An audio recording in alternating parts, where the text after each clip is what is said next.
Hello, my freaks and creeps. I love horror video games. It's probably my favorite kind that there is. I like to think I know a lot about video game trivia, like a lot. But even I didn't know about these terrifying horror games that were based on terrifying real stuff. This is top 5 horror games based on true events. Was there one I'm missing that you can think of that I didn't know about? Toss it down below in the comments and let me know. Starting off at number 5, Kholat. Kholat is a Polish horror game released in 2015 and is the most directly inspired by real events of any of the games on this list, putting you in the shoes of an explorer setting out to uncover the truth and close the case on the Dilatov Pass incident, a mystery that's plagued and terrified people for 60 years. 9 Russian college students disappeared under incredibly mysterious circumstances in the winter while trekking out in the mountains. This is of course based on the real-life Dilatov Pass incident where this exact thing happened. A group of friends went out for a trek in the mountains, and after no word was heard from the group for nearly a month, a search party set out, and after months and months of searching the mountains, eventually police found the remains of the hikers. 6 had passed from hypothermia, and 3 of them had horrific internal injuries. It's a very famous case, and I invite you to read about it after this video because it is fascinating and terrifying, and no one had gotten to the bottom of it, so it seemed like a good setting for a survival horror mystery game that's also narrated by Sean Bean for some reason. Yeah, Sean Bean narrates this one. I don't know why,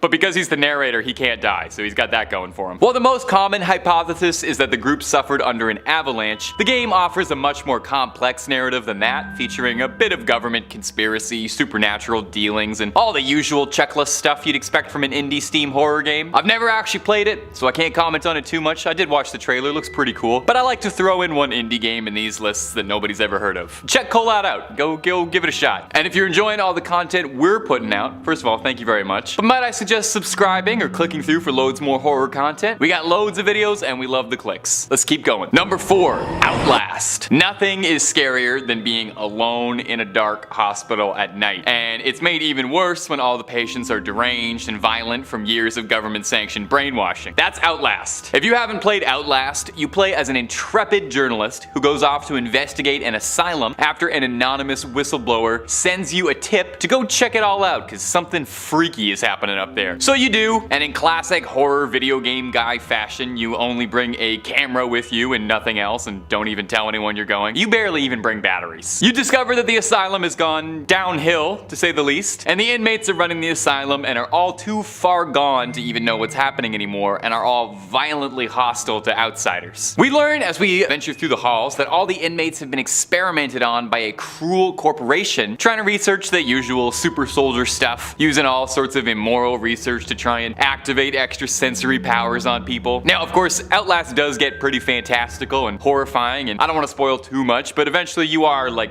running away from ghosts and psychic conscious monsters, which as far as I know doesn't exist. But the horrors of Outlast, the really scary stuff, isn't the bloody patients or monsters, it's the fact that they were experimented on by questionable government scientists for the ridiculous purpose of creating psychic super soldiers, which would sound like a video game plot if it wasn't for the CIA's MK-Ultra, Montauk, and Project Gateway programs, which are all very real, very documented instances when the CIA tried to research how possible it was to make someone psychic. Look this up when this video is done, okay? The infamous projects have served as the inspiration for a few things, with Montauk and MK-Ultra directly inspiring the Netflix series Stranger Things. Sometimes the strangest things are the things that really happen. But the strangest thing about Outlast? Why does your guy never try to fight back, even once? He only has the camera, I get that, but he's not even gonna try picking up a pipe or something. Or he's got feet, he's got hands, I don't know, I'm still bothered about this, we gotta move on. Number 3, Dead by Daylight and Stranger Things. Now, if you're a horror fan and a horror gaming fan, the odds are pretty good you've got a few hours logged on Dead by Daylight. Or if you're like your charming host here, you've got somewhere around, I think we're hitting the 500-hour mark. That's all I do when I'm not filming. It is a horror fan's best dream. It's a multiplayer game that pits horror's best heroes, like Ash Williams or Jill Valentine, against horror's nastiest monsters like Michael Myers, Jigsaw, Ghostface, and way more in a 4v1 experience that is just like unlike anything else. It's frequently copied, but nobody does it like they do. One of the coolest things about keeping up with Dead by Daylight is that every few months, developer Behavior drops a massive content pack to keep the game fresh, usually featuring some new playable characters on both sides, some new maps, and most of the time they're original characters from the team, but the most exciting ones are the ones where we get to play horror icons, like the Stranger Things cast. One of the biggest chapters in Dead by Daylight was the Stranger Things crossover, featuring the Demogorgon as a playable monster, Steve Harrington and Nancy Wheeler as playable survivors, and a brand new realm in Hawkins' Lab and the Upside Down. The characters looked amazing, and like most of the licenses in Dead by Daylight, the team did an amazing job translating the characters' personality through their gameplay. Like the Demogorgon's unique power as it digs through tunnels in the Upside Down, or for example, Steve Harrington's perk set kind of reinforces him as a babysitter. You know, you get all these perks to help out the team and kind of take hits for other people, and the map was lovingly recreated, immersive, and it felt ripped right out of the show. Fans of Dead by Daylight and Stranger Things were thrilled up until 2021, when Behavior lost the license for the Stranger Things content, meaning Hawkins, Steve, Nancy, and the Demogorgon all had to be pulled from the game. Now, if you'd already paid for them, you could still keep them as playable characters, but if you hadn't bought them, then you are completely out of luck. They are gone, and there is no way to access them in the game whatsoever. Now, Steve and Nancy, it's sad, but their skills at least got added to the general survivor pool, but the Demogorgon and Hawkins are a really sad loss, as that's unique content to the game that is totally inaccessible. Hopefully someday the trio can return to the game, or even a new Stranger Things chapter. I would be stoked if they added like Vecna as a playable character or Hopper as a survivor. It's an idea for you there. Here's hoping the license come back. Maybe it will. Maybe it won't, but I'm gonna keep speculating. You know, stranger things have happened. If you got what I was doing there, it's like a little pun on the show. We'll move on. Number 2, Sad Satan. With a title that immediately sets off something in your head and graphics that look like they're not from this timeline, Sad Satan is an incredibly evocative game wrapped in mystery. We've talked about it before on this channel, but it's a very bizarre piece of internet history that's worth exploring time and again. The story surrounding Sad Satan is probably more interesting than the actual game itself to me. The gameplay is pretty rudimentary, the graphics are primitive, and on a first pass, you'd be forgiven for not having too much to write home about. You walk down a simple linear corridor, and there's these NPCs that look like little crying people. They line the halls, and there's weird jump scares that'll come out to you. You'd think that this was just somebody's student project. Well, except for all the really strange stuff inside the game. Recordings of infamous criminals like Jimmy Savile or Charles Manson. You can be heard speaking. There's images of victims of crimes, accidents, blood-curdling screams, audio from a Swedish radio number station, and a lot of references to real-life criminal acts. Now here's where things get odd. Sad Satan was first discovered by a now defunct YouTube channel called the Obscure Horror Corner, who posted a Let's Play of the game. And this was pretty much the first time anyone had ever seen it online. Obscure Horror Corner had said that he'd received a tip for the game from an anonymous source, and that it had come from the deep web. The game garnered attention very quickly for its mysterious and creepy content. Shortly afterwards, someone online claimed that the game that had been reported on wasn't the true version of the game, and that the true version of the game existed out there and featured much more illegal, darker content. Versions of this game were passed around chat rooms and forums claiming to be the real one. And some of these variants would contain things like illegal material or malicious software to brick your computer outright. Shortly after Sad Satan first became known, the Obscure Horror Corner disappeared, leading to a lot of mass guessing. Did he feel guilt and responsibility that this unknown game that should have been forgotten was being passed around because of his attention and it was getting people harmed? Was he the original creator of the game and he was looking for a way to virally market his creation? Like most things surrounding Sad Satan, no one knows for sure, and the mystery surrounding it almost is the game. And number 1, PT. It had to be, right? Our first entry had to be PT. Maybe the most instantly recognizable forbidden horror game, as unless you already have the playable teaser installed on your PS4,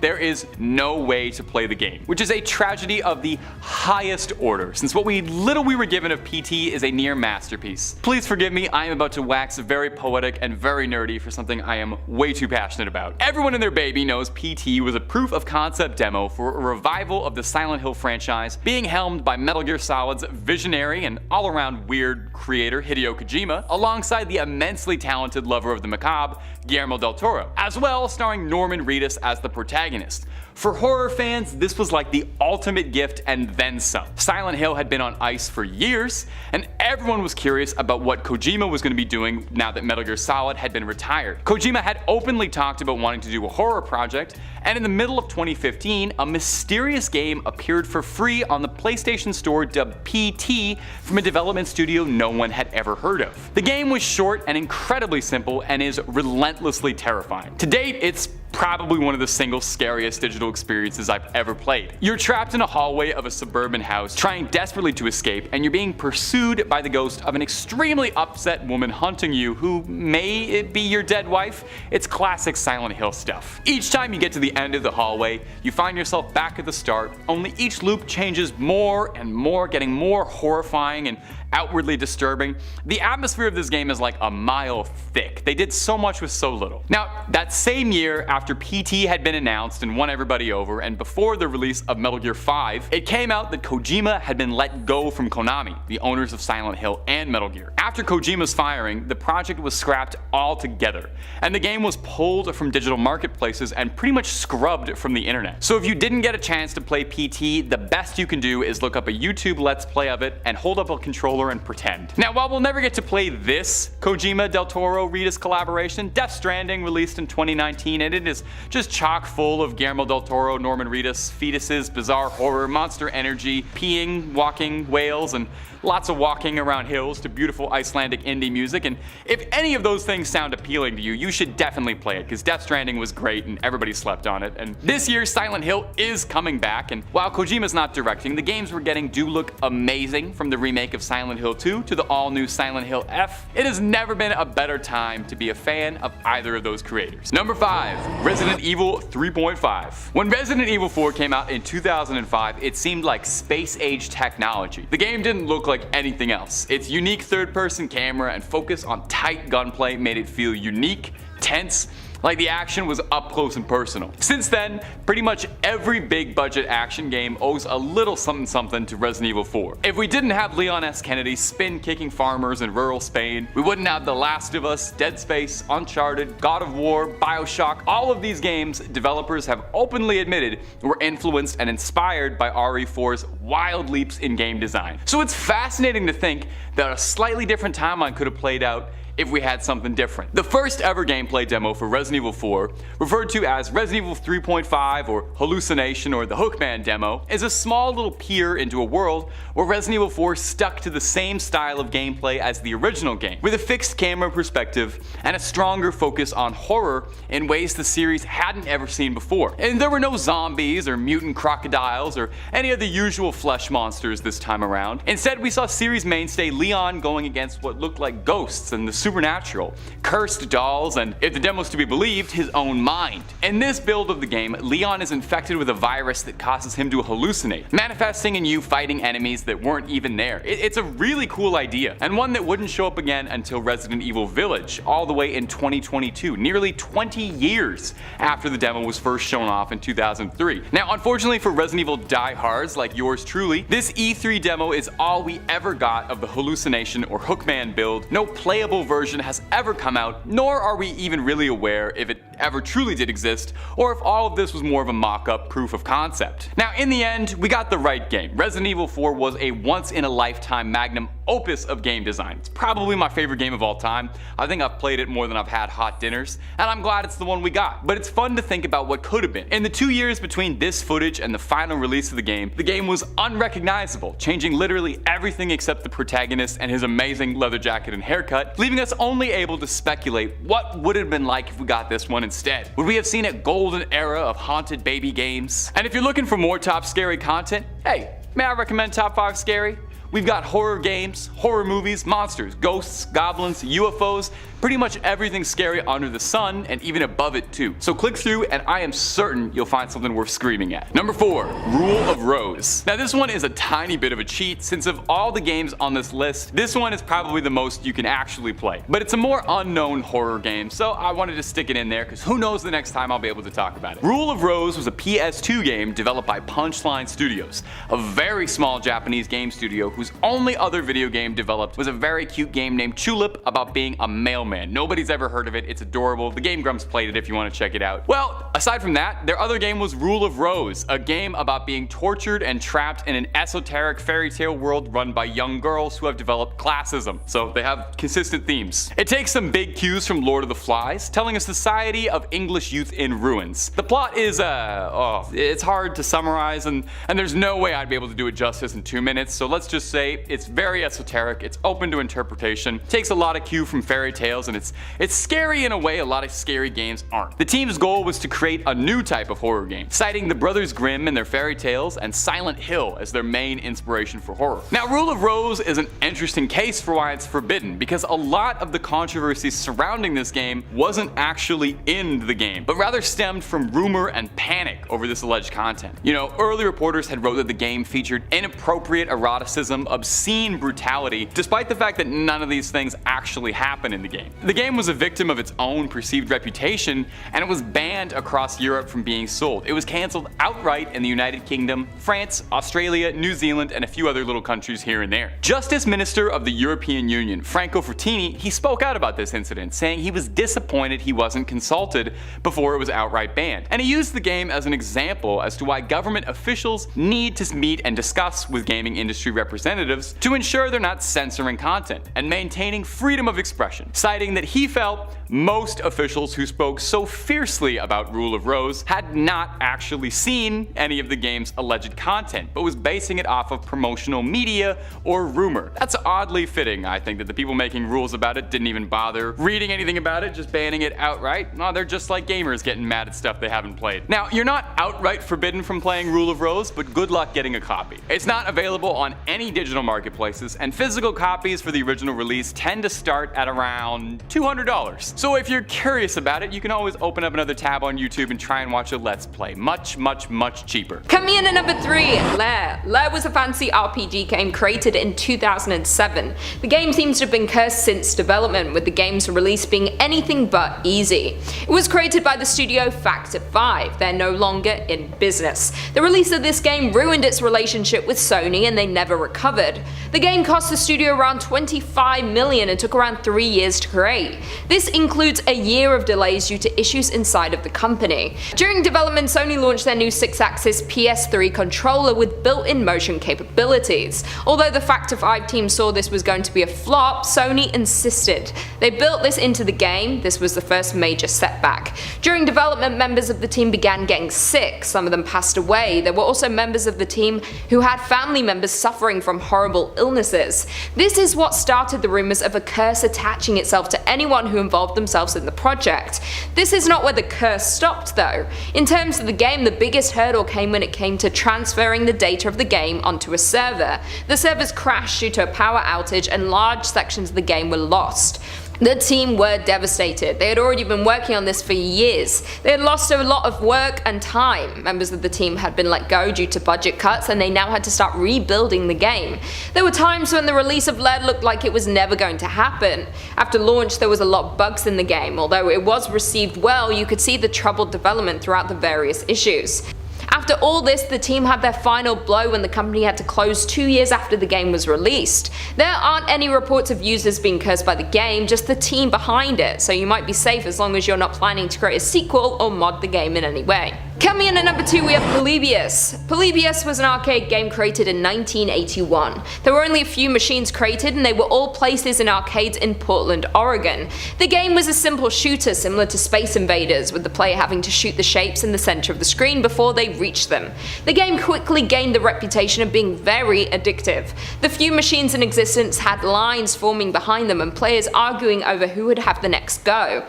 The game was only available for 1 month after claims it was causing players to get seriously ill. After the month, the games all mysteriously disappeared. Due to the flashing shapes and lights in the game, it was reported that many people who played it would suffer from a seizure. It claimed a few more players' lives. Not only did it cause seizures, but other players reported having horrible nightmares that made them question reality. Others developed such an addiction they lost their jobs, homes, and much more, all within the game being available for only 4 weeks. Who knows what more might have happened had the game been kept available to players. It was not clear at the time or now who created the games. They seem to appear mysteriously and disappear the same way. If you do want to know more, there was an investigation into what happened. The researchers created a podcast titled The Polybius Conspiracy, and they look into all of the mystery of the game, including the claims it was a government-run experiment to see how people would react to the addictive visuals. Coming in at number 4, we have Hall of Tortured Souls. Hall of Tortured Souls is an Easter egg from Windows 95. This Easter egg started a rumor in the 90s that Microsoft might be hiding satanic secrets. Hall of Tortured Souls seems like a horror game, but it was designed to give credit to the creators of Windows 95, something that clearly horribly backfired.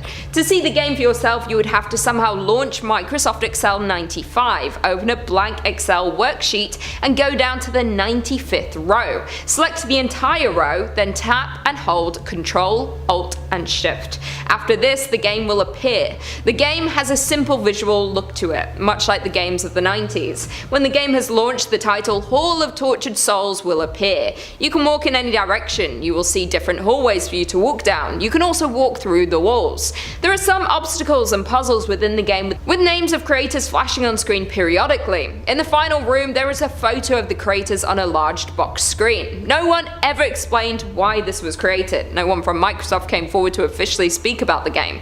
This started a rumor that the game was created as a cry for help. The names listed might have been all of the tortured souls that worked for the company who were scared to come forward. After all, someone gave out the sequence needed to launch the game, but no further information was ever given.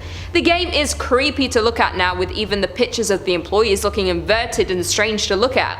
Do you think this was a cry for help or a signal something bad was happening to those who worked for Microsoft? Number 3 on this list is Outlast 2.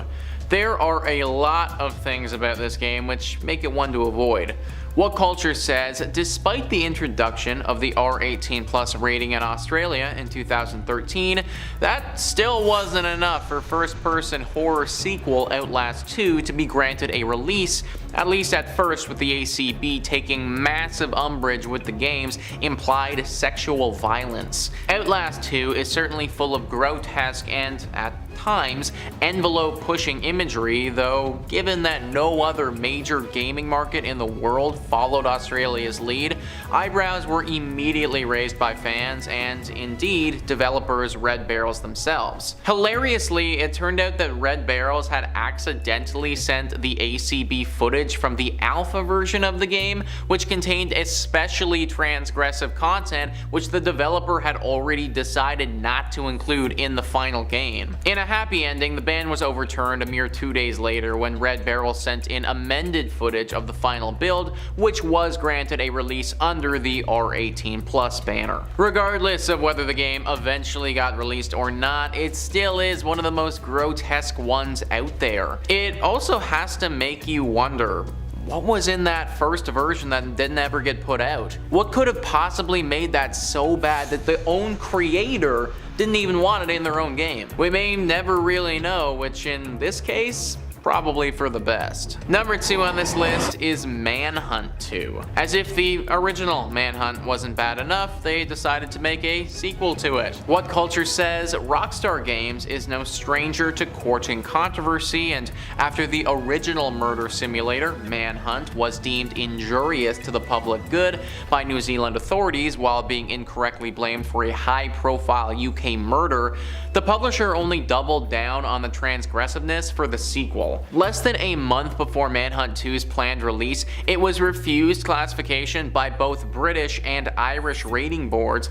with the BBFC citing its unremitting bleakness and callousness of tone, sustained and cumulative casual sadism, and unrelenting focus on stalking and brutal slaying. They also claimed the release posed unjustifiable harm risks to both adults and minors. Clearly, the panic among uneducated censors and fearmongers bloggers was that Manhunt 2's more realistic murder sequences might inspire the young and the vulnerable, who frankly shouldn't be playing the game anyways, to then take up arms after playing it. The US ratings body ESRB meanwhile issued it with an adults-only rating, and given that Nintendo, Microsoft, and Sony categorically don't allow AO games on their consoles, it meant that Manhunt 2 was effectively also banned in the US. The game was eventually released in America several months later after Rockstar undertook comprehensive edits to the game's violence, namely blurring brutal executions or removing them entirely, while also ditching the rating system for kills. I love video games, guys, I do.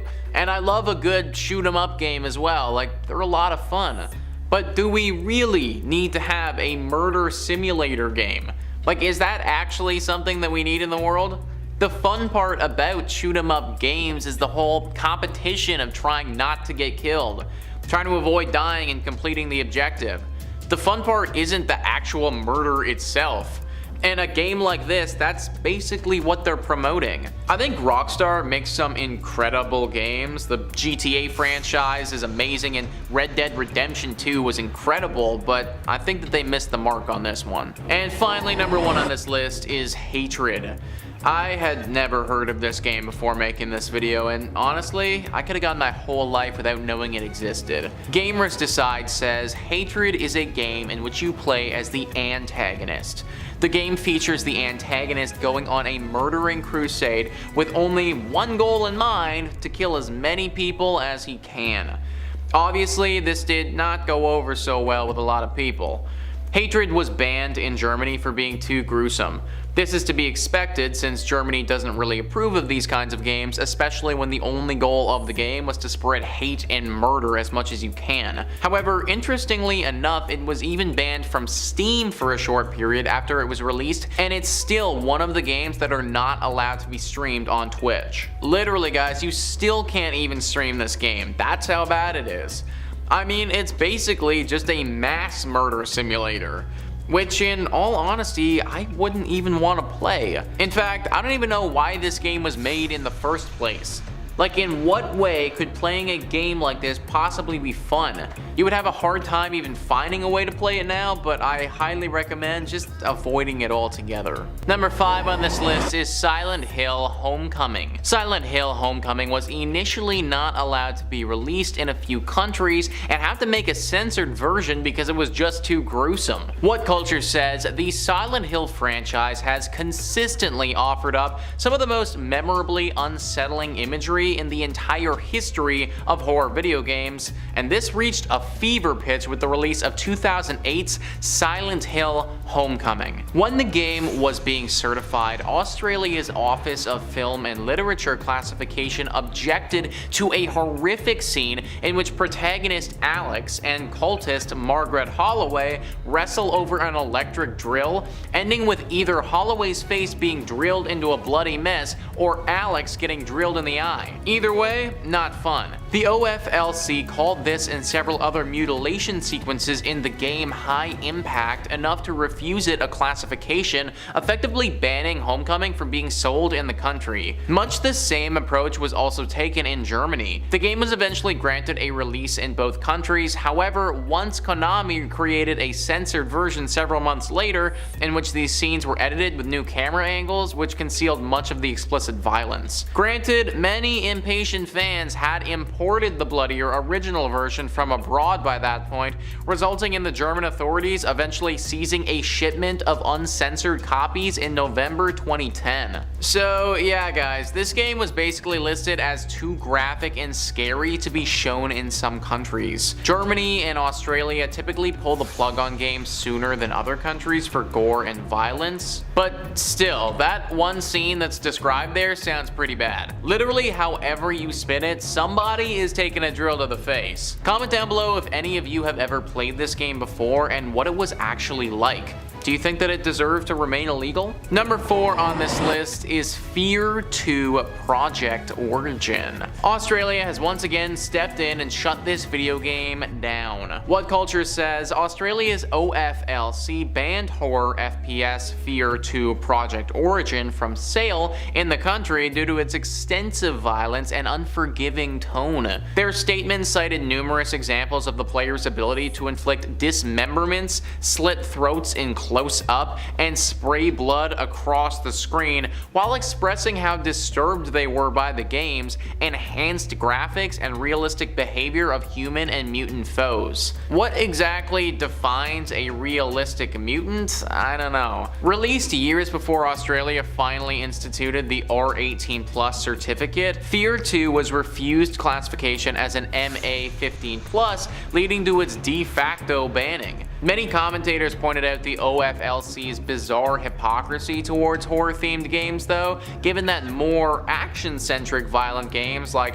Grand Theft Auto and Gears of War had faced little resistance releasing in Australia. Regardless of the GTA release and other games that Australia has allowed to be played in their country, this one was not allowed. I think that because they ended up going in this direction, it should speak to how graphic this video game actually is. It might not have the same sort of dark murder simulator themes like some of the other sick video games on this list that we're going to get to, but apparently the gore is just brutal.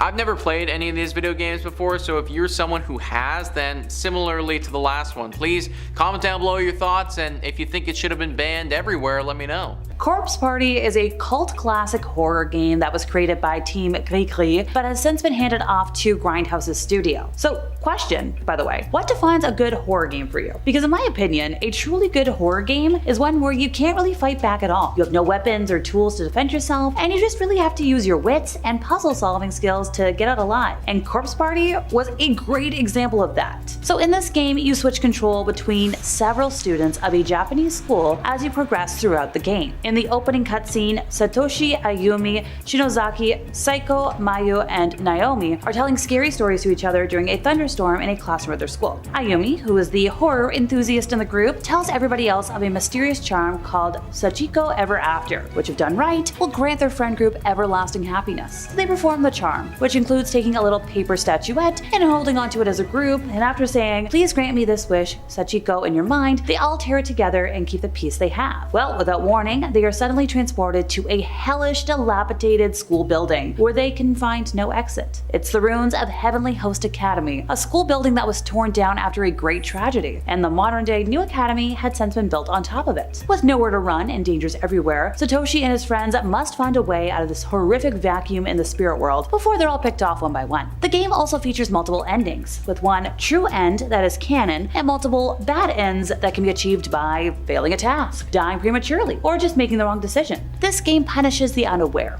and those unwilling to read and pay attention, but it rewards those who have quick thinking and good memory skills. Although it looks a bit like a dating sim, Doki Doki Literature Club is a free-to-play psychological horror game produced by indie studio Team Salvato, and since its release, it has earned quite the reputation as an innovative scare. So it's a slow burn that begins with you and a group of cute girls who must prove that their literature club is worth becoming an official school organization. So, of course, naturally, your protagonist is hoping to forge some new bonds with some of them along the way. The game encourages you to pick a girl to write a poem for, and depending on your choices, you may draw closer to the club's charming, sweet members. Eventually, and true to the game's very heavily advertised content warnings, Doki Doki Literature Club leads you down a dark path, leading to the shocking and emotional death of one character. But in the same moment that it rips your heart open, the game instantly takes a much more unusual twist. After this initial playthrough ends and the main menu restarts, the dead character's image is pixelated and warped, as if her death affected the game itself. The save files become inaccessible, forcing you into a new game. If and when the player moves ahead to begin this new file, the game seems to react at any hint of this former character, and the client loudly glitches and morphs until it seems satisfied with its outcome. Soon into the next run through, the client repeatedly takes control of itself, speeding through text and tacking on unusual images to create some really grotesque jump scares. But the reality of a sentient game client becomes nightmare fuel on its own. To make matters worse, in that moment of the character's death, keen eyes will notice that the game directs the player outside of the client by naming a specific game file, alluding to an outside force changing the game's universe. It becomes a terrifying mystery, weaving in and out between the in-game plot and the game file's cryptic implications. What happened to Doki Doki Literature Club? I Have No Mouth and I Must Scream is our last entry for today, and it's partially because of the very mature themes that this game deals with. The writer of the game and the original short story, Harlan Ellison, didn't think much of video games, but regardless wanted to make something work in the only medium that he hadn't yet tried his hand at. And in doing so, he really wanted to explore controversial themes: guilt, forced intercourse, and the German mass extinction event. There haven't really been a lot of games that have dealt with these as themes. Like, they have been included in other games as like a historical detail or a plot point, but with most games, and for a good reason, the focus is never directly on these concerns. So this game isn't a scary game in the traditional emotional sense. There's no jump scares. There's no real immediate danger to the characters that would transfer to the player. We are playing an adventure game, and as such, we are playing Puppet Master, viewing the character's fate from a distant outside perspective. The game isn't meant to terrify you through bodily threat or atmospheric oppression. Instead, it is a very philosophical game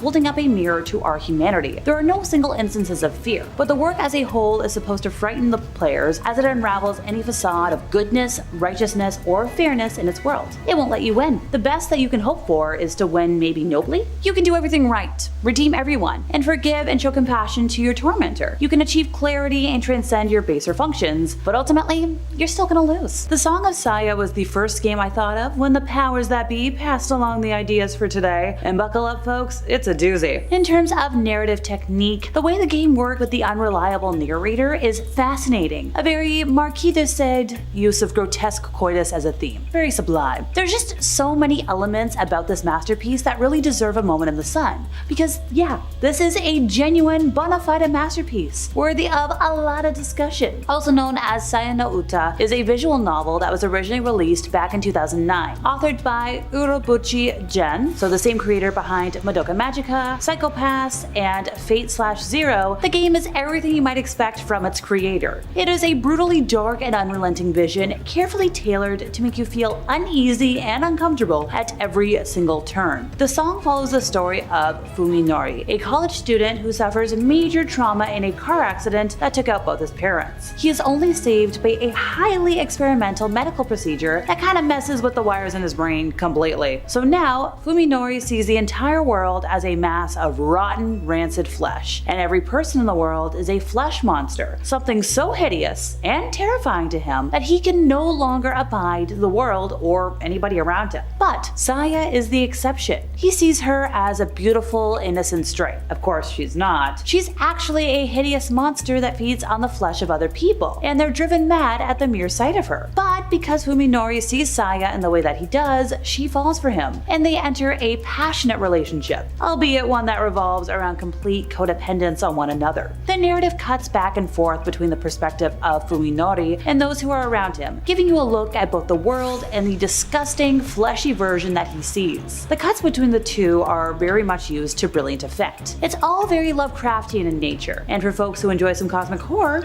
it'll be right up your alley, and also scar your brain. Resident Evil 7 invited survival horror fans to step into the Baker's property and discover terrors never before seen in the franchise. The game was highly praised for its shift in perspective and minimalistic approach, which brought the franchise back to its horror roots. The first-person perspective immediately expands the feeling of immersion, especially in a game of this nature. In the franchise's first game, it was kind of impossible to defeat all the enemies, and that is also true of the 7th installment, and for the same reasons. The resources spread across the levels are scarce and finite. Enemies, although also limited, require a significant amount of ammo to be defeated, and since you never know for sure when you'll find a boss that must be defeated at all costs, the optimal survival strategy is to save your best resources for later. That also means that, more often than not, the best thing to do in the face of an enemy is to turn around and run away, and that's where the first-person perspective shines. In the previous games, running away from the zombies allowed you to see, simultaneously, the escape route and the enemy that was chasing you, but in Resident Evil 7, this is no longer possible. There is no way to look back while running without turning completely towards the danger, which means that you never know how far your pursuer is in any escape. Thus, sound becomes a fundamental tool for survival well, since it is necessary to listen carefully to the noise of footsteps, voices, and grunts to anticipate an attack coming from behind. Another reason why this installment is so scary is the bad guys, the Baker family, a whole team of grotesque monstrosities who are going to chase you through different scenarios. Each Baker controls a different location within their house and its surroundings, and within each territory, they're going to constantly find you, come back to life, and try and get you. So as players, we all get numbed down to the violence after killing the same enemy hundreds of times. But having an almost immortal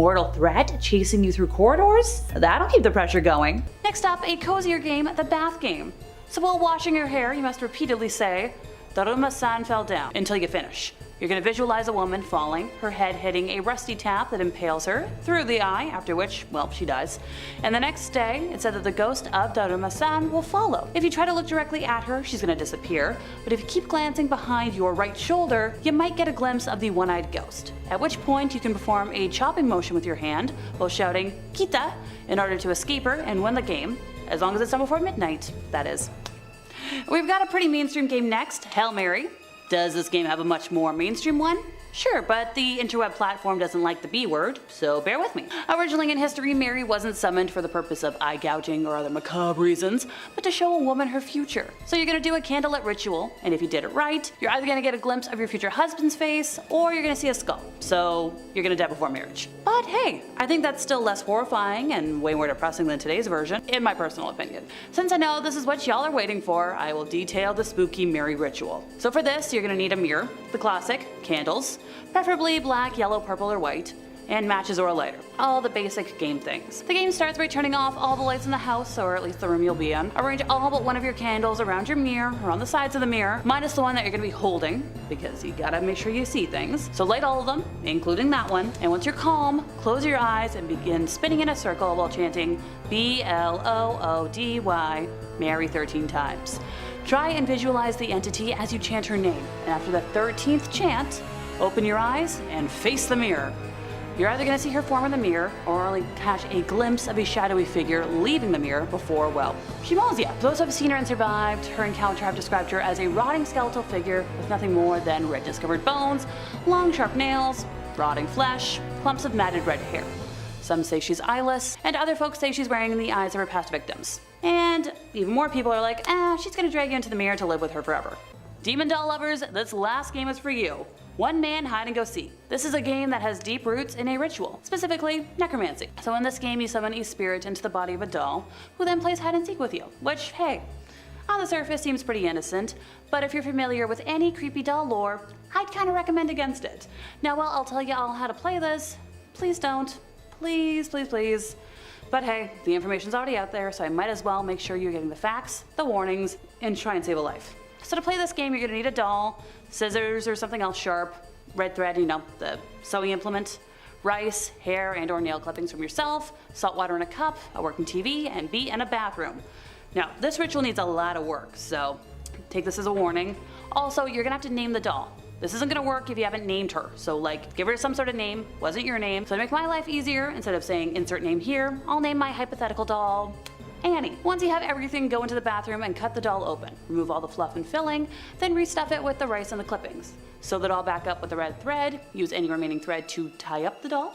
Run a bath filled with water and put the doll on the sink counter and go to your hiding spot. Place the cup of salt water and the sharp object on the floor of said spot. Now once the time reaches, you guessed it, 3 a.m., tell the doll, Annie, is it? 3 times. Go into the bathroom, put the doll into the water-filled tub, and then turn off all the lights in your home. After you've done that, go to your hiding spot, turn on your TV, close your eyes, count to 10, and then pick up the sharp object and go back into the bathroom. The doll should still be there, and say to the doll, I found you, Annie, and after you say this, you have to impale the doll with the sharp object, place the doll back onto the counter, and run back to your hiding place. Don't take the sharp object back after you puncture the doll, by the way. Now that you're in your hiding spot, remain silent. If anything happens to your TV, like flickering, images, turning itself off, that means the spirit and the doll are near. After you've been hidden for a bit, you have to take half, or as much of the salt water as you can, into your mouth. We're not swallowing it, just hold it in your mouth and search for the doll again. And make sure you bring the rest of the cup of salt water with you. Once you have found the doll this time, and hopefully it's still in the bathroom, you have to pour the rest of the salt water onto it, spit the water in your mouth onto it, and tell it, I win 3 times, which ends the game. Once the game has ended, dry the doll and burn it. If there are any remains of the doll left, put salt on it and discard it far, far, far away. And hey, a couple of little things to keep in mind. If you have your phone, keep it on Do Not Disturb, have the brightness at its lowest, and also just don't use it. Try to stay calm, stay silent, especially if you think the spirit's in the room with you at any time. Try to keep all the doors unlocked in case you need to bolt at any time, but that's only in case of emergencies. Otherwise, try not to leave the house because, well, spirits are gonna have fun. Keep some salt with you because worst case scenario, you're gonna wanna line the door to the room you're in, and also keep some religious tools with you if it makes you feel safer. Also, try not to hide in any places where you could get cornered. And above all, use your common sense. We're starting off today with a game that has plenty of coverage on the interwebs of Hell Gone Wrong, The Three Kings. If we've learned anything from horror and sci-fi films, it's that making contact with another dimension is never a good idea. But hey, maybe it'll work out just fine for you. To play this, you're gonna need 3 chairs, 2 mirrors, a fan, at least 1 candle, and an alarm clock, among other things.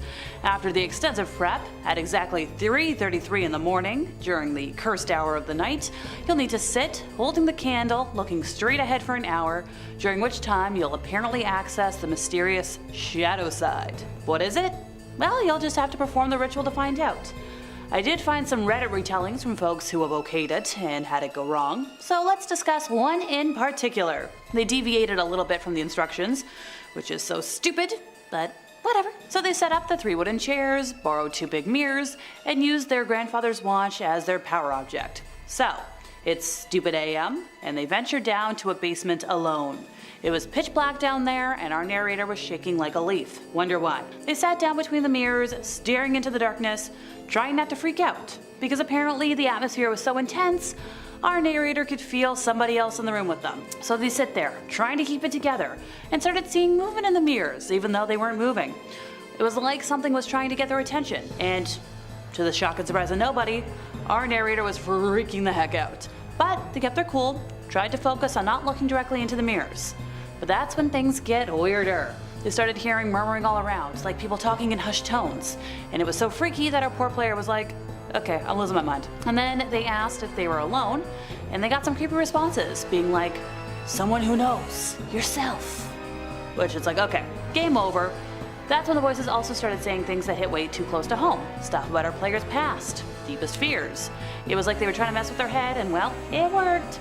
At one point, our poor victim felt like something was right behind them, breathing down their neck, and they felt their heart pounding in their chest, and they were like, okay, I want to get the heck out of here. But they were kind of frozen in fear. And then, just when they thought it couldn't get any worse, candle went out. The player tried to relight it, but it wouldn't catch, and they were sitting there in total darkness. That's when they ran like hell, flipped on the lights, feeling like they just survived a horror movie. Yeah, I'm not surprised, but hard pass never playing that for me. Next up is a game I feel like some of you might know about, the Gallery of Henri Beauchamp. There is a lot of room for error in this one, and apparently one wrong move could be your last. Like your eyes could shrivel up, your nightmares could come to life, your body could burn from the inside. We love spontaneous human combustion, and you could also be sent straight to hell. Well, I'm going there anyways. There's a ton of steps to this ritual, and it begins by stepping into a particular small bar in Paris. You'll be asked in clear and perfect English, what would you like to partake of this glorious night? And no matter what, you gotta answer absinthe. The next question will regard the type, and you gotta say one of 2 things. The stuff that man himself could not bear to take, or the good stuff, the best stuff, whichever one you answer. Whichever one you can remember. If you ask for any other absinthe in any way, you're gonna be plagued by nightmares for 13 days. If you make it that far before sealing your fate, the bartender's gonna say, be sure you handle this with care, this is the finest I have. Now from here you also have a multiple choice situation. Say, word for word, I overestimated my fortitude and I bid you good eve. So that's how you get the heck out of there. Other than that, good luck, go on. So you're gonna be given a glass with a 7-sided rim, with each side twisting ever so delicately around the basin until forming a sleek and simple handle. You're also gonna receive a very, very, very special absinthe spoon in the shape of a key. The holes at the key's top serve as the draining point for the booze to pour over the sugar cube. And of course, an unmarked bottle, stripped long ago of its label, scraps of paper sticking to its sides, covered in the rot of decades past. So the spoon's completely flat, but it has 2 distinct sides, one with a groove along the shaft of the key and one without. So turn the shaft down, so its groove will be face down. Now if your spoon is the right way up, begin preparing the absinthe as one would. Say cheers to the barkeep, bottoms up, and if you've done it right, the already dim lights are going to go off, darkness is going to consume the bar. Don't be afraid, this is the cue that you've been approved for the exhibit. So eventually, a green floodlight's gonna shine brightly on a door on the far wall. The bar's gonna be bathed in green. The barkeep, he's gone. So take the spoon and put it into the keyhole of the green lit portal's doorknob. It's gonna fit perfectly and reach the end of the keyhole with a resounding click. Inside is a small elevator with the most beautiful woman any mortal eyes can imagine, bathed in green glow in such an angle that the light refracts beyond her into the shape of wings. So the green fairy's gonna ask you, going up? And considering all the trouble you just went through, you're gonna say yes. So she's gonna ask, as you cross the line from the bar to the compartment, how would you compare Beauchamp's surrealism to that of, say, René Magritte? And for that, you must say, I've come to see more than art tonight. If you don't say that, well, the light's gonna blow out, the doors are gonna slam shut, elevator's gonna plummet through a seemingly infinite blackness before red lights grow brighter, and then, well, you've reached hell. But if you do get through all the hurdles, you say the right thing, you get kissed by a fairy, and you're filled with creative inspiration for the rest of your life. And of course, you get to see Beauchamp's paintings for yourself. Sure, this sounds like fun, but that's too many steps for me to remember. Let's switch over to a non-interweb game right now, the Dry Bones Ritual. This involves summoning a demon that will play a sort of tag game with you, similar to Hide and Go Seek Alone in the Midnight Game. I wasn't going to talk about that one today because we all know how that goes. If you win this game, your wish is going to be granted, but if you lose, the demon's going to do whatever it wants with you, which that doesn't sound like fun. You don't want to give a demon free will. So what do you need to play said band game? Well, a bathroom with a mirror, or a handheld mirror if you must, and some matches. Also make sure, absolutely, positively, you are alone in your house or apartment. No pets, no other animals, zilch, zippo. This is for safety reasons, folks. This must be played at exactly 12:01 a.m., and all the doors in your home must be closed and secure. This is including any cabinets or cupboards, anything that can open. Make sure you turn off all lights, all electronic devices. Heck, just turn off anything that emits sound just to be on the safe side. When everything's completely silent, you are ready to begin. If you hear anything that sounds out of the ordinary, then get out of the house immediately. Don't return until the next morning. It means he is already there, watching you. Sometimes even reading about this game can draw him near. You don't want to tempt fate? Please don't. If you're able to continue, then you should focus your mind on something you want. Something realistically achievable, folks, though, like no time machines, no wishing for true love. This isn't the genie from Aladdin. If you win the game, then your wish will be granted. So, how do you start? Well, you're gonna light a match and wait till it burns out. It's very important that you don't blow it out, and if the match lasts at least 15 seconds, then he is pleased with you, and you can continue. So that's when you lie on the ground and say, I am aware of your presence, and I welcome you into my home, but not into my body. Come now, which is when you get up and you go into the largest room of your living space. Now the next part's gonna take either 5 minutes, 5 hours, there's no set time, so just be patient. If and when he is ready, then you can hear a low sound nearby, kind of like some sort of unearthly moaning sound. If you hear anything different, especially a voice of any kind, or feel a sensation or pressure on your body, get the heck out of Dodge. He's gonna try and find you, so you gotta hide quickly and remain quiet, which you gotta hide until about 3 a.m. Good old witching hour. That's when it's safe to come out, because if he catches you, he's gonna do whatever he wants, and once again, I don't think it's gonna be pleasant. If anybody comes home while you're playing, then they're probably gonna get possessed, or worse. So just lock your doors from inside, which yes, I know it can be a fire risk, so just make sure, you've got your keys nearby. Now if you've successfully lasted until 3 a.m., then you're good. Come out of hiding and say, thank you for playing, but please leave now, you are no longer welcome. You're likely to hear some sort of noise of acknowledgement and then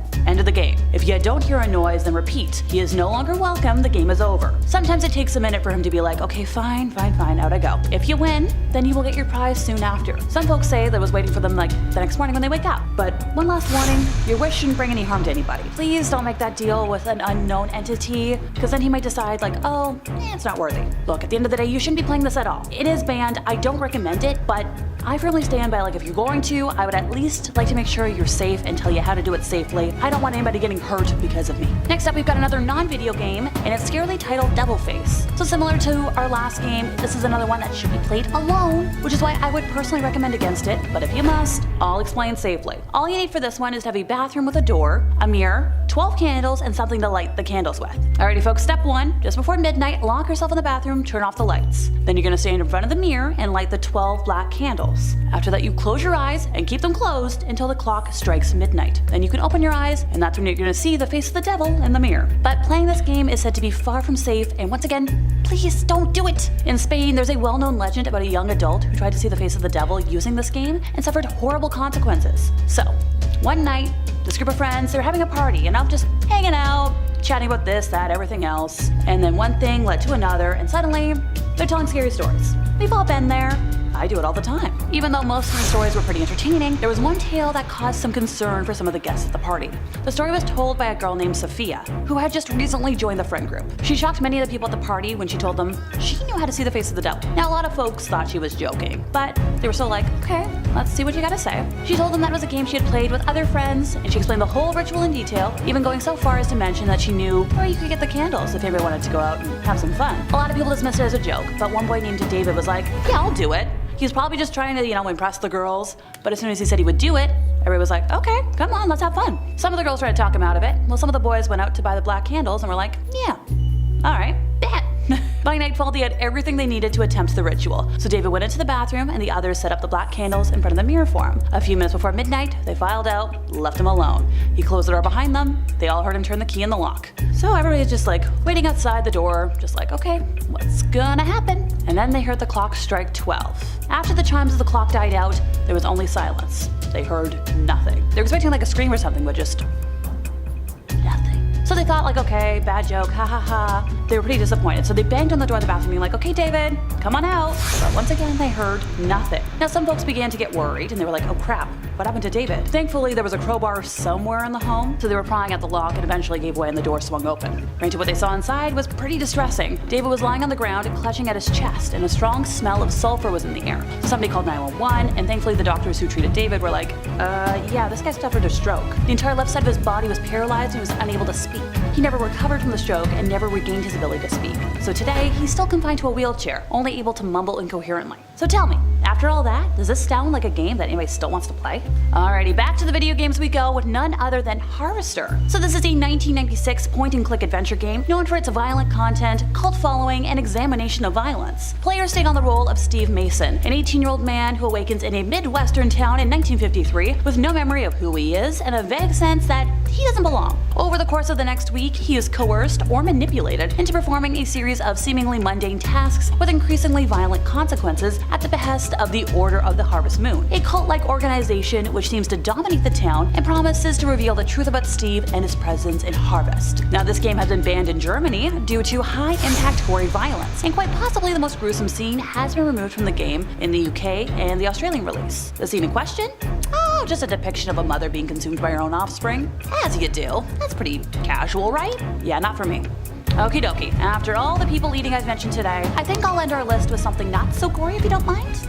I'd like to sleep at some point tonight. Miriam stands apart as a digital phantom, an interactive horror that intertwines with reality. The game probes pretty deep, asking personal questions, blurring the lines between the game's world and your own. It's a journey through the life of a girl with a ghostly gift, but it's the intrusion into players' lives that casts the longest shadow. The United Arab Emirates and Oman saw through the game's guise, banning this game for its potential to exploit personal data. In our second spot, we have Blank Lay. I just want to preface this next point with a trigger warning. I'm going to be talking about some very serious subject matters. So this game is not actually called Blank Lay. I just censored myself because we can't say the word on YouTube for obvious reasons. So this game was released in 2006 and was highly controversial from the start. Basically, you play as a sex offender and you're tasked with going around and stalking women and then taking advantage of them by force against their will. Enough said.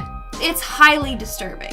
After the player manages to successfully get at all three women, they unlock free play mode. And it's just super messed up. Like it seems like a reward for doing this. There's also several disturbing alternate endings.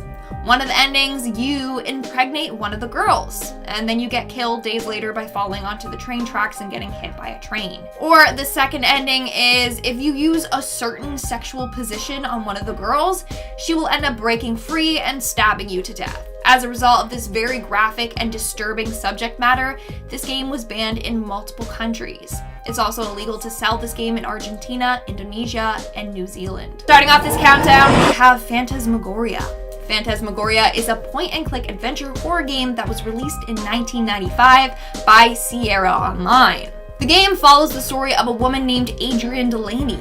She's a writer who moves into a remote mansion and later falls victim to supernatural forces. This game was banned for a number of reasons. Number one, it consists of a number of very gory, violent scenes. In one scene, a man gets bludgeoned to death. In another scene, a pendulum cuts a woman's head in half. The most controversial scene, though, was a scene where Adrian gets taken advantage of by a man possessed by a demon. It's really messed up. Before the game was even released, CompUSA, the nation's largest discount computer retailer, told Sierra that they would not stock the game. Sierra responded by saying they would include a password-protected censoring option within the game to, tone down the graphic content. CompUSA was still not on board with this. Then, when the game was released, it was banned and made illegal in Australia. In our fourth spot, we have the Blue Whale Challenge. So this is an online game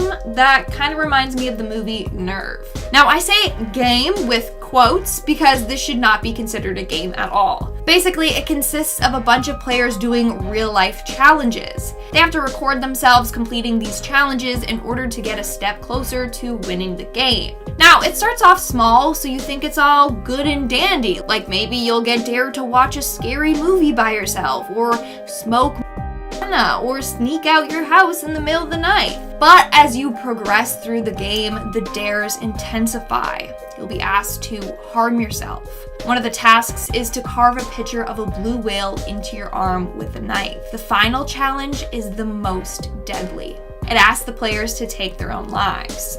Now you may be thinking, wow, who would actually do that? But guess what?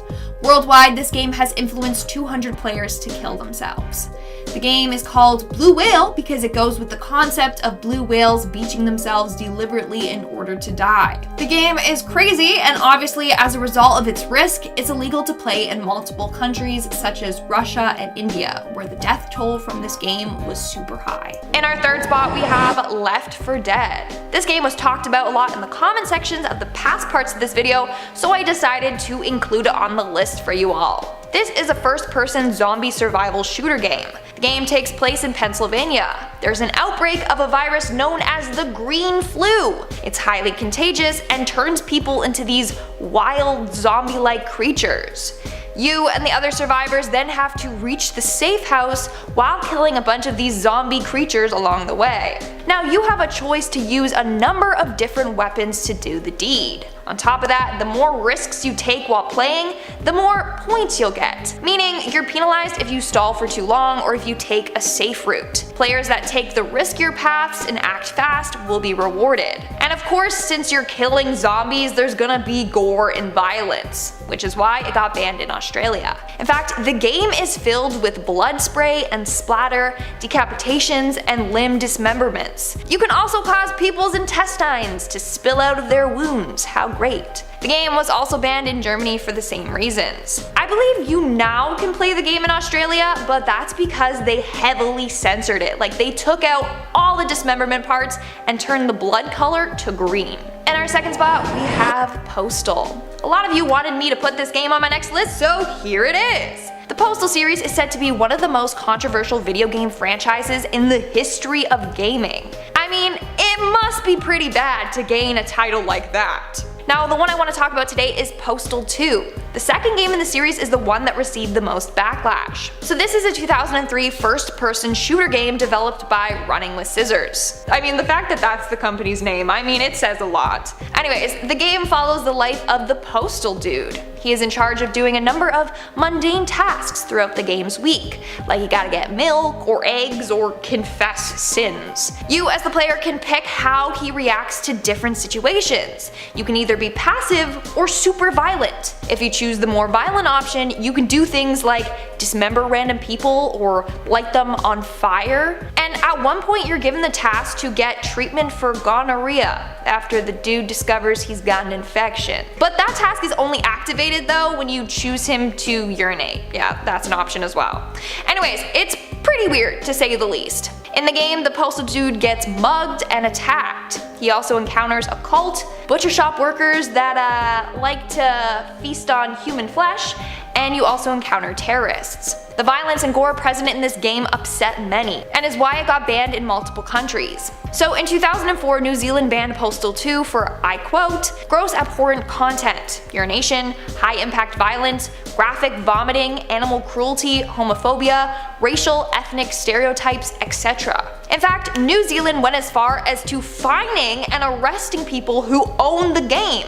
The fine was $1,400, which is pretty intense for owning a video game. The game was also banned in Germany, France, and temporarily in Sweden. And in our #1 spot today we have Harvester. Back in the 90s, this game was considered one of the most disgusting games ever created. It was also believed to promote violence, and some argued that this game would create serial killers. With that being said, let's discuss what this game is about. Basically, it's about a character named Steve Mason. He wakes up in some town and has no memory of who he is. Even in his own home, he doesn't recognize his mom or younger brother. But they both are acting weird. Like his mom is obsessively baking dozens of cookies for a charity event that's a week away. And his brother is watching some weird violent cowboy show that seems to be the only program on TV. As you go on throughout the game, Steve tries to piece together who he is and what the heck is going on in the town. Doesn't sound that bad, right? Well, wrong.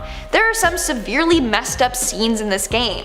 Like when a bunch of children eat their mother, and she enjoys as they're doing it. Or the scene when two characters get it on, and only for the woman's father to be creepily watching you do it through a hole in the wall. And he also enjoys this. Ugh. Then you also have the fact that you can die from an STD in this game, and there's a lot of innuendos as well. Then in the game's final scene, you brutally kill everyone that you encounter with a bunch of different weapons. Because of all this and more, the game was banned in Germany and Australia. It was also banned in the UK, but then they just heavily censored most of the game, and then that's the only version you're allowed to play there. Starting off this countdown, we have the Dead Island series. Dead Island is a 2011 survival horror video game. In this game, you have to survive in a zombie-infested world. Basically, 4 playable characters find out that the majority of the population has been infected by this plague. As a result, people are now these zombie-like flesh-eating creatures. The 4 characters, though, are not infected, and you have to find a way to survive and escape off of an island. Now, let's talk about the fun part. Why did it get banned? Well, you end up killing these zombies in pretty gruesome ways. Like you can run them over or stab them or smash them with baseball bats, you get it, okay? Of course, when this happens, there's a lot of blood and gore. Not only that, but severed body parts can be seen scattered across the island. You can also dismember the zombies, and in one scene you even see a kiddie pool full of blood. In another, you have to rescue a woman that's about to be sacrificed by her tribe. As a result, Dead Island was put on List B for Germany. List B is for games that contain extreme torture or other dark content. With that rating, it makes it illegal for stores in Germany to sell this game. Even shipments heading into the country are seized at customs. It was also banned in Australia as well. Coming in at number 4, we have Bully. This is a 2006 action-adventure video game that was developed by Rockstar Vancouver. For this game, you play as a student named James or Jimmy Hopkins, a mischievous schoolboy who got expelled from every school he's ever attended. As a result, he gets enrolled in Bulworth Academy. The story then revolves around him as he tries to become more popular in this school, while taking on liars and cheats and bullies. Now, this game came with a lot of controversy, especially from parents and educators. They claimed that the game promoted bullying and violence in school. In fact, a lawsuit was filed in an attempt to have the game blocked from store shelves in Florida. They claimed that this game would give a rise to school shootings. In fact, they referred to it as, and I quote, a Columbine simulator. Another point of concern was the sexuality present in the game. I mean, there are a bunch of missions you have to complete, and if you succeed, you get a kiss from a girl. You're also allowed to make out with girls to receive health bonuses. You also have the choice to kiss certain boys, and people were not happy about that. So it was banned in places that don't want to promote homosexual content. Other sexual themes involve a gym teacher who apparently hits on the young students, and there's also an adult store in town called Come Hither. Yeah, very punny. As a result, this game was banned in Brazil. They said it was potentially harmful to teens. They also said that anyone caught selling or owning the game will be fined. Coming in at number 3 on this list is the Wendigos from Fallout 76. Fallout 76 is another installment in the Fallout series, which for the most part has gotten excellent reviews. Although many thought that this video game as a whole did not meet the standards of the previous Fallout games, they definitely nailed it with their adaptation of the Wendigo. The Wendigo in Fallout 76 is a very fast and strong enemy that can be found in various locations around the map. Unlike the previous 2 video games mentioned, there are multiple Wendigos that the player has to deal with. Sticking to the folklore, the purpose of this enemy is to eat the player, and if you aren't careful or properly armed, they will succeed. What is different about Fallout 76 is that these creatures have different variations to them. The Ravenous Wendigo, the Glowing Wendigo, and the Scorched Wendigo can all be found throughout this game. The designation of what type of Wendigo they are is determined by environment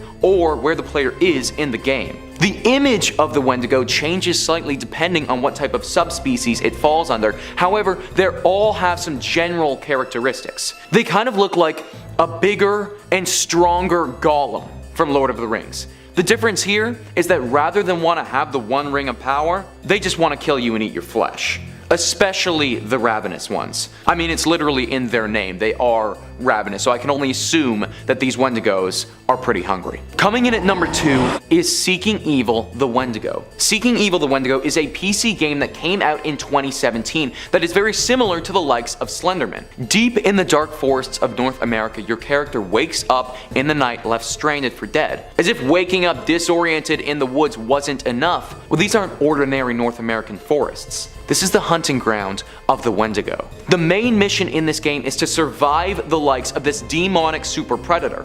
Problem is, this thing is quick.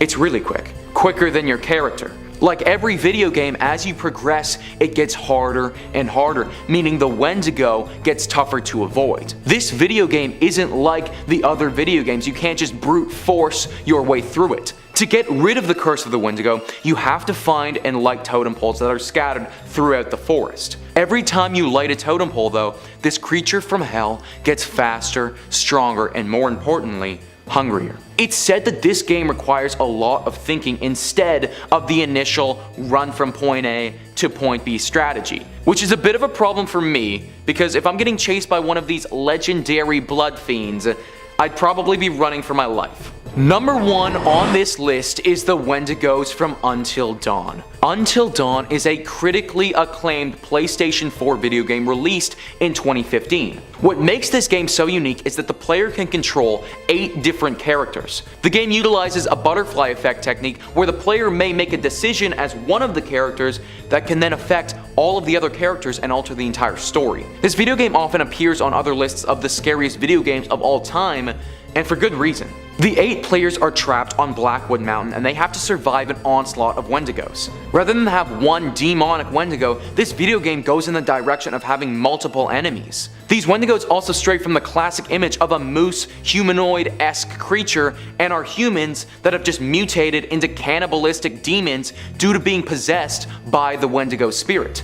I'm not gonna lie, the graphics of these Wendigos are very unsettling. They took what Fallout 76 did and they just went way scarier with it. The Wendigos appear as these white skinny mutated beings with extremely sharp teeth and a deep desire to eat you. What brings this video game to another level to me is just how real the story gets. Without giving too much away, one of the main Wendigos was just another character that the player gets to know and that went missing a year earlier. The image of having a family member or a friend disappear and then show up a year later looking like one of those things and trying to eat me is not a happy thought. The backstory of how the Wendigos got to this mountain is also extremely creepy. It's said that in a nearby mine, the miners got trapped and had to resort to eating one another to survive. The first of these Wendigos would have been these trapped miners from years prior who ate their friends to survive.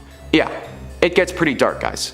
Remind me to never go camping again, my friend. Coming in at number 5, I have the Wendigo from Borderlands 3. Borderlands 3 is the 4th installment of the main series Borderlands games and was released in 2019. The release was a success and the game met a lot of people's lofty expectations. The game is a first-person shooter game where you play as a vault hunter. There's a plethora of different quests and missions in this game, and as I'm sure you're all expecting, one of them is centered around a Wendigo. The Wendigo boss is found during a mission called Horror in the Woods.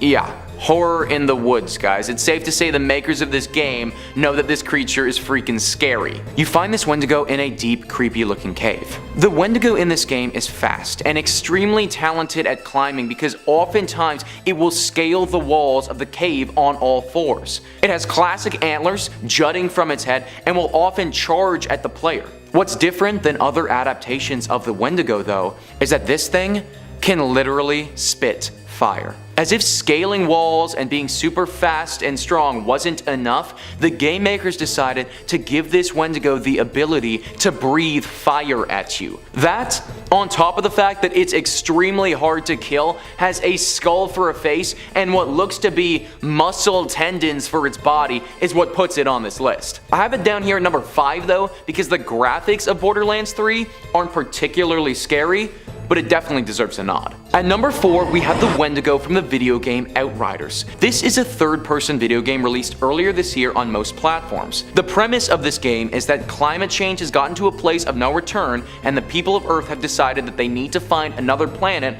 or they're going to die. Wow, that just got real very quickly. The player in this game takes on the role of an Outrider, who is an elite soldier tasked with being sent to this new planet that the human race wants to settle on. When they're there, they find a plethora of enemies, and sure enough, one of them is a Wendigo. This game doesn't have multiple Wendigos, it only has one, and let me tell you, it looks messed the heck up. It's got like bone things jutting from its back in unnatural, unsettling directions, and it's this one disgusting slit on its face that is either its eye or its mouth. I'm not even sure, it could be both. For hands, well, it doesn't really have hands actually. Instead of those, it has one massive sword-like weapon thing jutting from its right side, and then 3 more tiny claws coming out of its left side. Basically, this adaptation of a Wendigo is a freaking nightmare, and it has evolved to an advanced killing predator machine. In the game, this thing is also a boss, and super hard for the player to kill.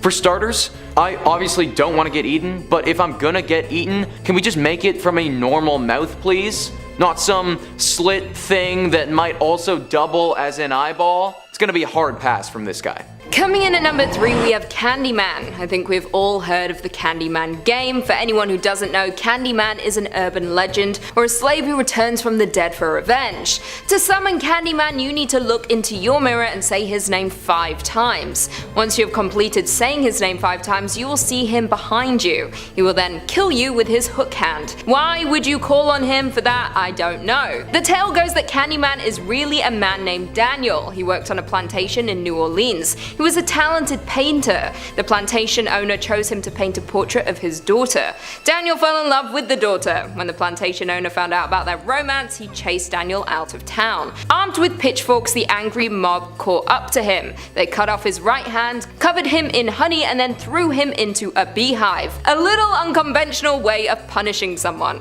Before he passed, Daniel cursed the men and vowed to return for revenge. His spirit could never rest from this anger of how he was treated. It is said as he was in pain, the mob chanted Candyman 5 times. This gave him his name. Some people have reported saying the name 5 times and seeing Candyman standing behind them covered in bees. Maybe he chose who to kill and who to spare. Either way, please don't risk it. Number 2 is the Ouija board. The Ouija board is used by paranormal investigators to amateurs looking to contact their loved ones. The Ouija board was created on the spiritual belief that the dead can communicate with the living. This became prominent in the 19th century when people were dying on a large scale. People were searching for a way to connect to the lost loved ones to ask unresolved questions. At first, these boards were sold on every toy shelf. seen as an innocent game to connect with lost spirits. The Ouija board has changed since it first appeared in the stores, but the basics remained the same, with the alphabet listed along the top and the teardrop cursor used to answer the questions. One man named William Fuld believed completely in the board. His company bought the product and were the first to produce them. He claimed the Ouija board often spoke to him. It told him to build a new factory. He would later come to jump from that factory roof, ending his life.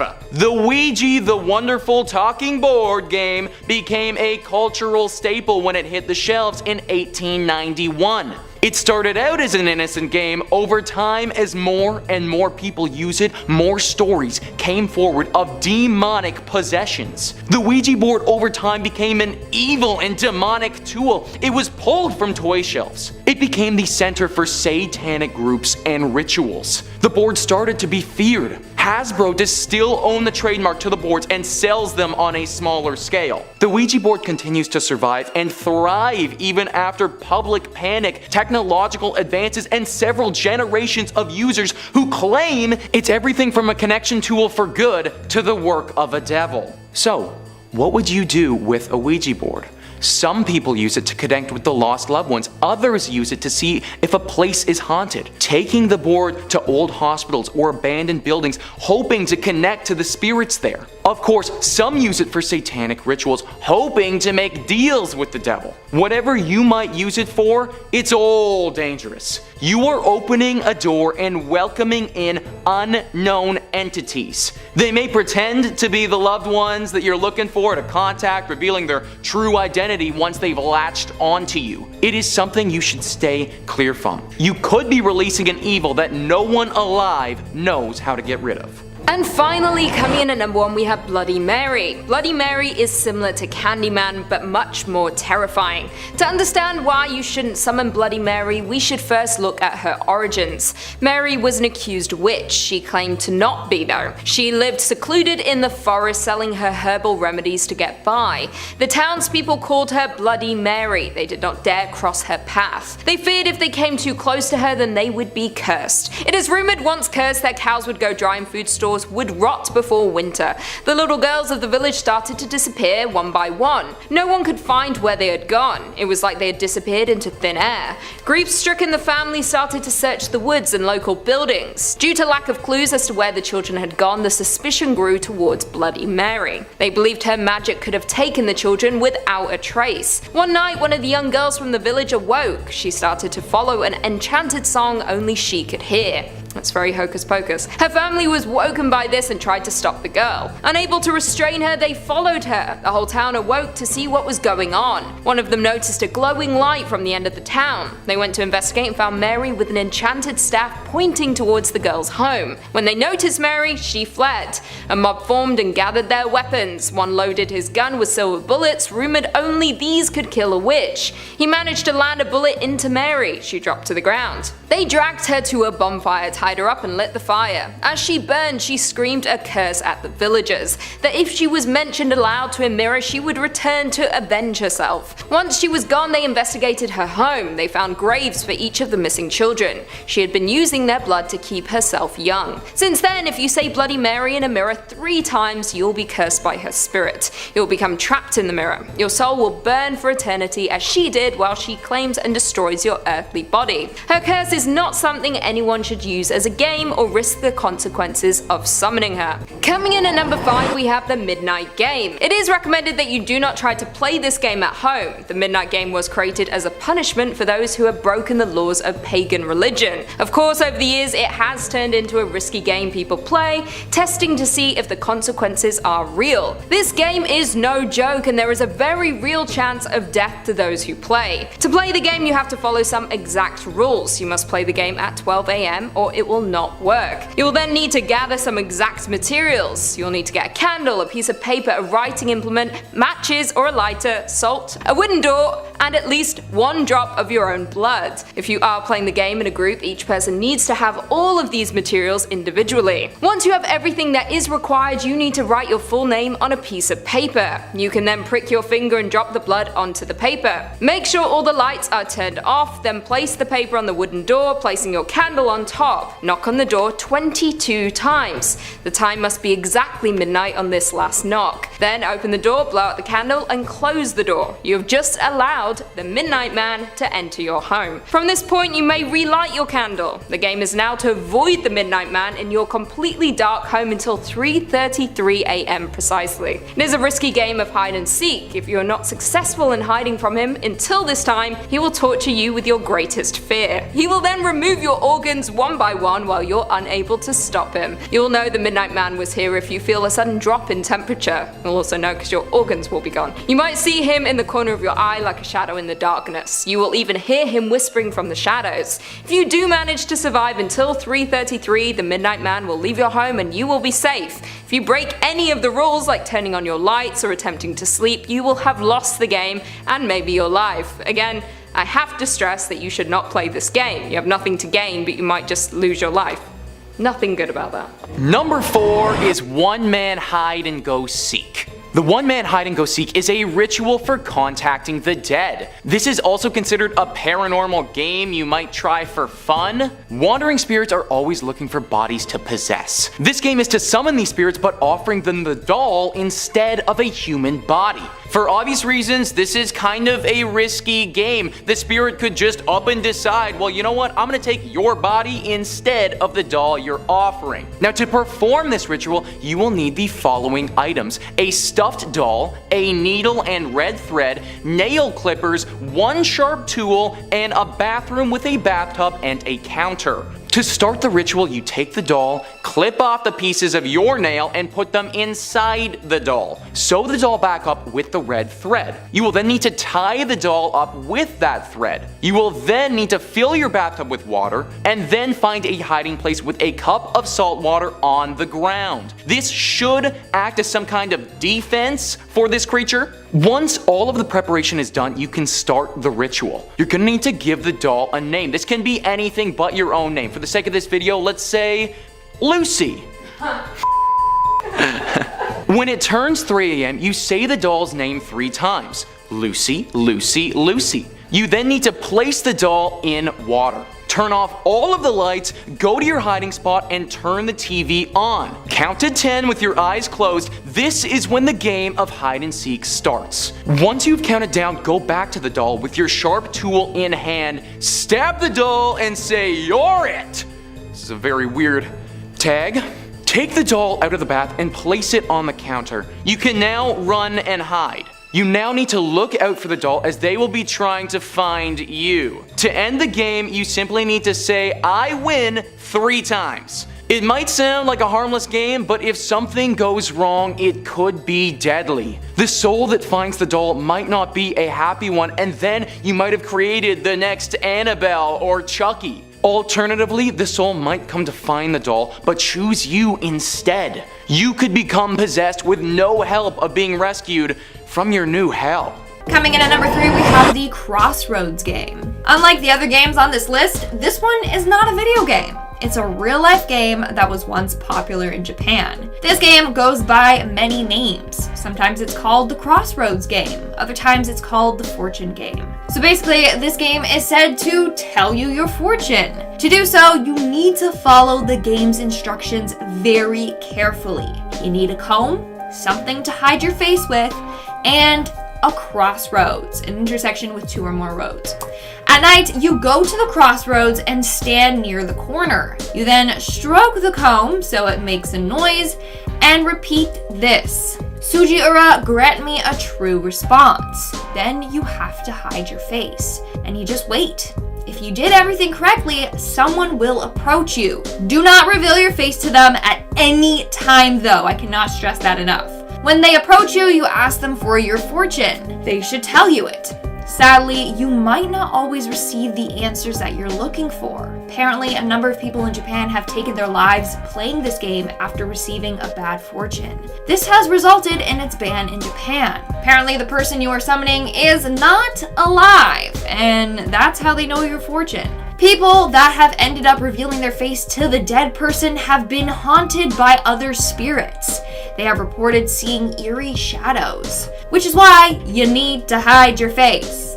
Honestly, there's just way too much cons to this game. Just don't play it. In our second spot, we have Replless Natis, which is Satan's helper backwards. And you know, that says a lot about this game already. Now, with this game comes a scary urban legend. Legend goes that a little girl haunts the Replless Natis website. So this girl got bullied her whole life. Later, she was killed by her father. The legend continues on by saying one night a storm knocked down a phone pole that was located over her grave. Shortly after, this website mysteriously appeared online.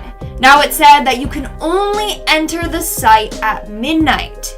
If you try to go on at any other time, a box will appear where you put your email address in. Then you'll receive an audio message from the girl that tells you to come back at midnight to play. So if you do enter the website at midnight, you'll see scary pictures of the dead girl, and she will ask you to play the game with her. You then have to sift through the website, clicking on various pictures and clues, while creepy things can be heard. Once you successfully complete the game, a box will appear where you can type in your enemy's name. The girl will then get revenge on that person. But, you know, there's just one tiny little catch. By her getting revenge on your enemy, you agree for her to haunt you in your dreams every night until you die, or until you're driven to insanity. Doesn't that sound great? Now, this is an actual website. Whether it's actually haunted, well, that's up for you to decide. Apparently though, the website that is currently up is not the original. The original one is banned and only can be found in the depths of the dark web. Now, if you want to take this game to the next level, you can apparently also summon her in the mirror, kind of like Bloody Mary. So what you do is write Replless Natis backwards on the mirror 6 times. This has to be done in a bathroom that is dark and only lit by a single candle. Then you have to blow out the candle and apparently the mirror will crack. When you relight the candle, you will see her. A little girl with a red mark on her face standing directly behind you in the mirror's reflection. Only catch, she'll try to kill you. But if you close your eyes and blow out the candle fast, then she will be gone. I mean, I'm not testing it out to see if it's true or not. Do you guys believe in ghosts? Let me know in the comments below. And in our number 1 spot today, we have Manhunt. Several games in the Manhunt franchise have been banned for a number of reasons. In fact, this series is often considered as one of the most violent video game series of all times. The game's extremely graphic and violent gameplay has resulted in its ban in Australia, Italy, and Ireland, among other places. So this is a survival horror game that follows a man named James Early Cash, a death row prisoner. James is forced to participate in a series of snuff films for a sadistic filmmaker. The only way James can survive and get freedom is by murdering people sent to kill him. Yikes.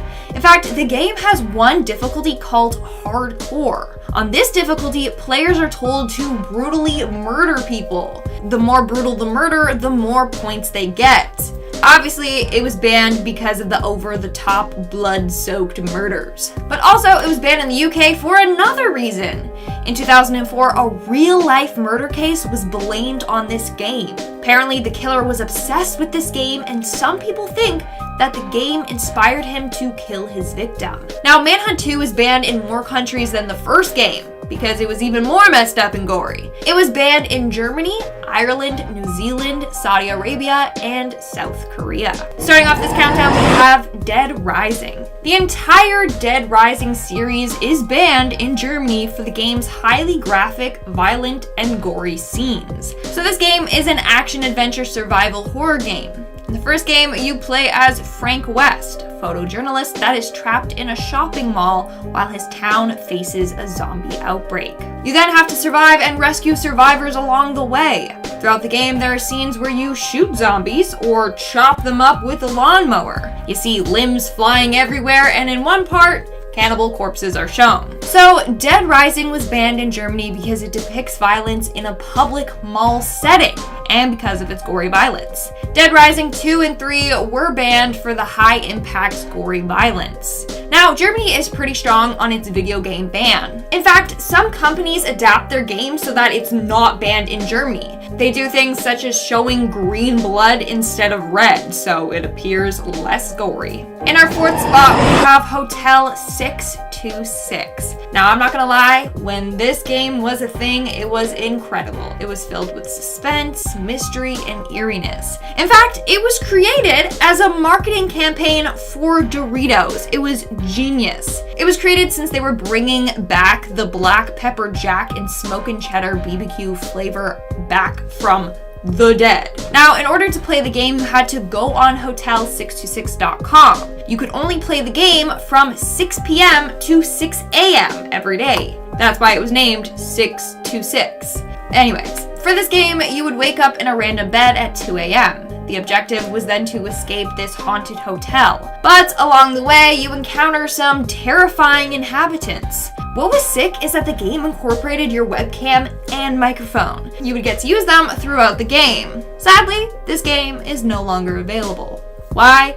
Well, two main reasons. For starters, it was banned in one country for apparently causing a heart attack. Yeah, this game was so scary that someone apparently got a heart attack from it and died. The other reason, well, Doritos didn't want to pay for the domain anymore and they just let it expire. So, it's sad. It was actually a fun little quick mystery game to play. With that being said, it was not recommended for people with heart conditions.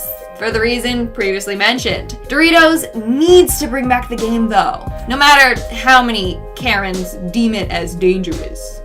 Number 3. Agony. Agony. I was working at a video game store when this one came out, and boy do I remember the controversy around it. Our store only got a single copy of the game. Agony was a 2018 survival horror game that set out on a mission to be the most disgusting game ever released, and in a lot of ways, they achieved that.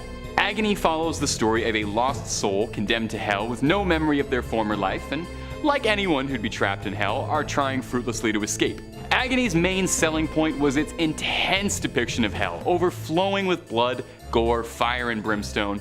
Agony is pretty much non-stop gooey gore from the second the game starts. The game was actually heavily censored before even being released, as initial ratings of Agony received the infamous adults only rating, which would have prevented it from being sold in major retailers or online platforms. So the final product had to be heavily edited just to even meet the M17 rating, the highest rating the ESRB gives out.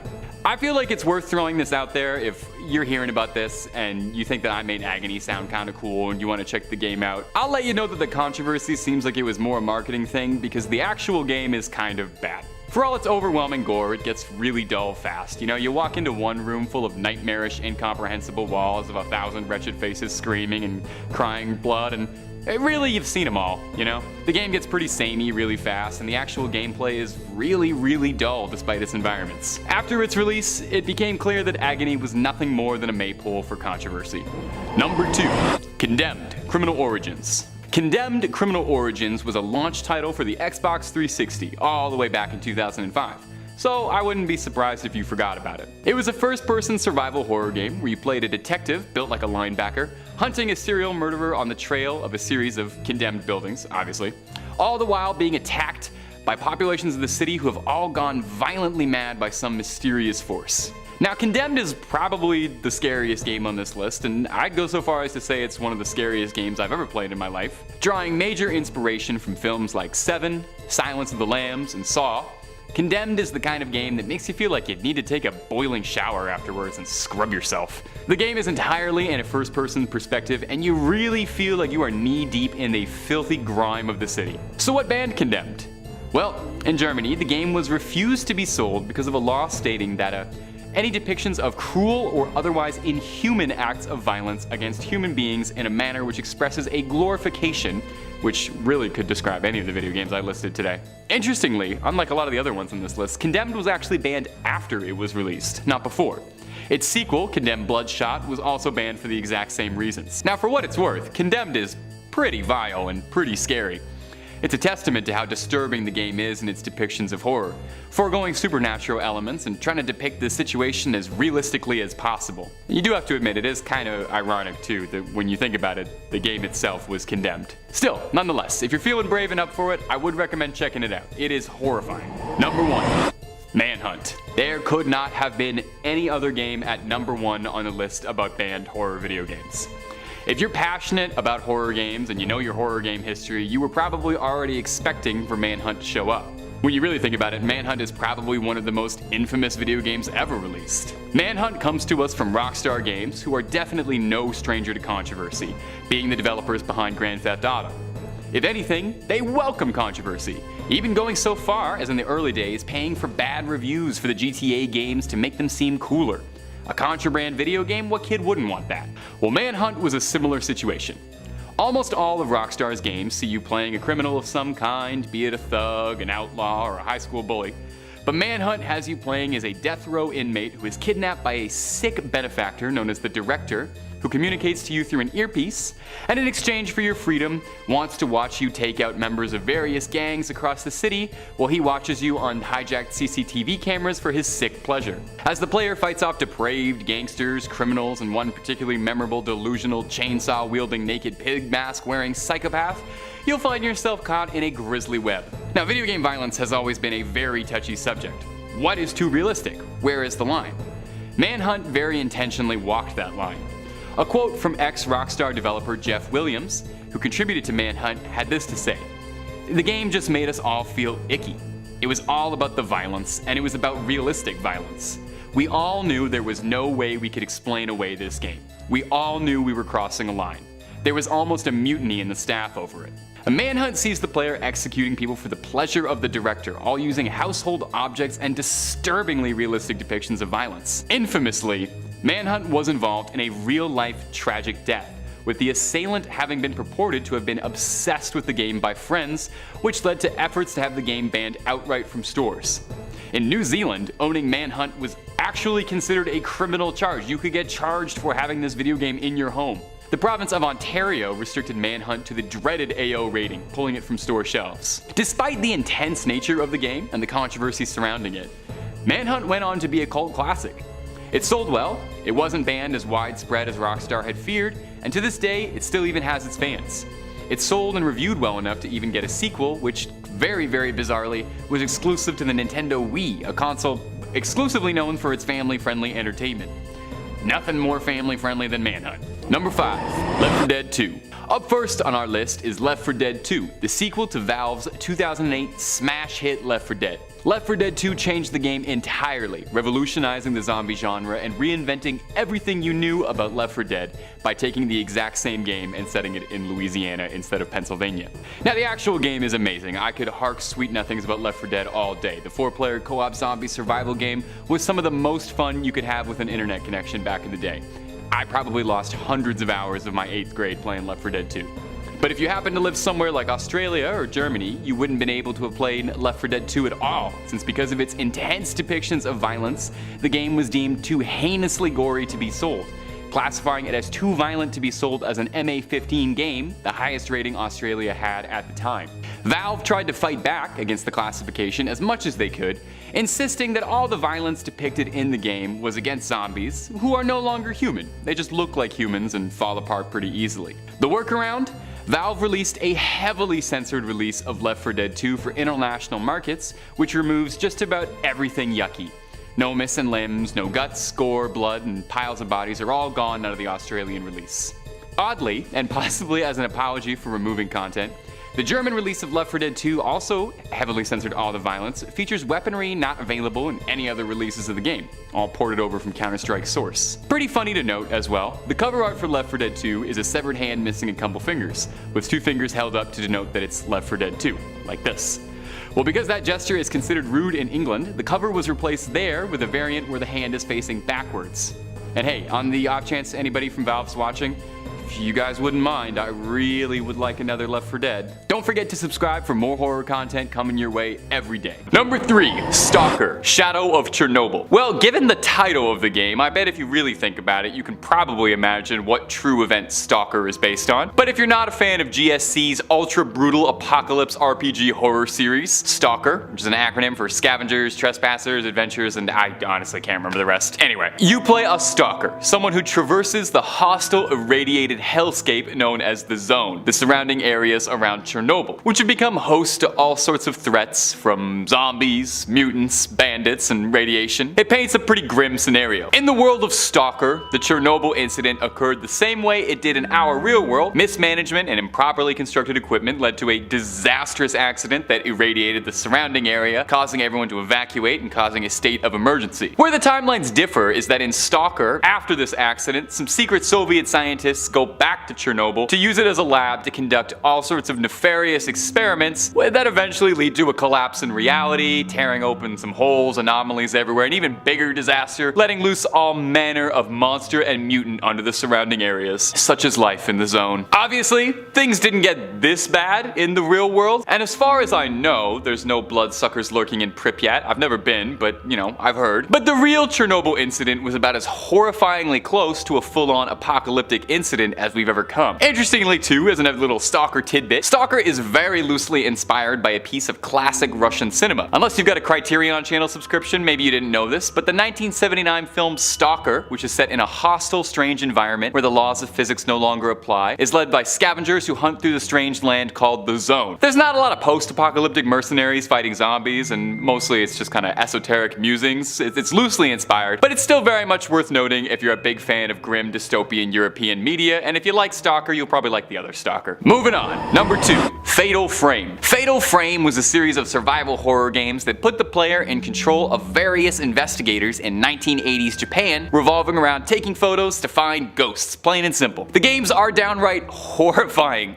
with the developer's original intended mission statement being to make the scariest game possible, and there's quite a few fans who would agree with that. Although there's been a bunch of Fatal Frame games, the one we're going to be taking a look at is the very first. The first game in the series was largely inspired by a real Japanese urban legend ghost story, The Legend of Himuro Mansion. The story goes that a long time ago, a family lived in Himuro Mansion who participated in a strange ritual called the Strangling Ritual, which would seal off bad energy from within the earth. The family would choose a maiden, isolate her from the rest of the world to not attach her to the earth at all, thinking that this was part of the ritual if she got too connected to the material world. On the day of the ritual, she was bound by ropes and attached to horses, and you honestly don't want to know what comes next. The last ritual performed by the family ran into a bit of a hitch when the maiden fell in love with a man who tried to save her, leading to the patriarch of the family raising his blade to the maiden, then on his own family, then himself. The story goes that if you take a photo of the Himuro Mansion, you're able to see a ghost in the frame, which is what directly inspired the main gameplay mechanic of Fatal Frame, taking photos of ghosts. Now, I wouldn't feel super right if I didn't mention the tagline that boasts that Fatal Frame is based on a true story was only ever included in the North American release of the game, not the Japanese or European ones. So either it is inspired by this urban legend, or that was just something they put on the box to sell a cool game. Either way, Fatal Frame rules, and that's really all there is to it.